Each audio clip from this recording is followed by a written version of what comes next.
Plus d'1 milliard d'euros d'investissement, plus de 2500 emplois créés. Si Rexolar s'implante à Ambar, sur le site de l'Europole, et si son développement est conforme à ses attentes, l'impact de cette installation serait considérable. Pour le moment, nous en sommes qu'à une phase de présentation.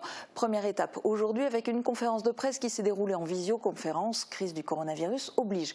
Je vous propose d'en écouter quelques extraits. Le projet dont on veut parler aujourd'hui est un projet d'une ampleur inédite en Europe. En effet, il n'y a pas une usine photovoltaïque en Europe de la taille que nous voudrions construire en France à Sarreguemines-Hambach. Nous sommes une agglomération qui mettons le développement économique au cœur de notre action. C'est une priorité pour nous. Nous sommes très intéressés par ce projet qui va de façon très schématique au bout de la deuxième phase doubler pratiquement le nombre d'emplois sur la zone d'activité.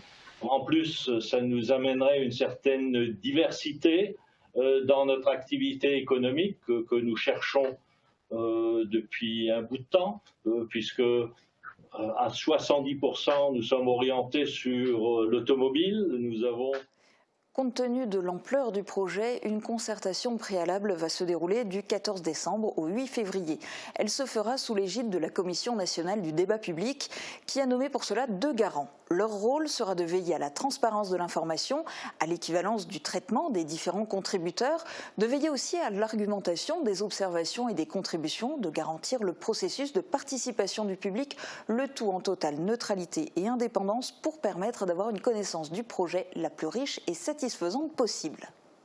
Après la publication du bilan des garants, le maître d'ouvrage rend public les enseignements qu'il tire de la concertation et les mesures qu'il souhaite mettre en œuvre pour tenir compte de ces enseignements. Dans ce document, on peut dire un rapport ou un bilan du maître d'ouvrage, il répond également aux préconisations, s'il y en a, que les garants ont formulées dans leur bilan.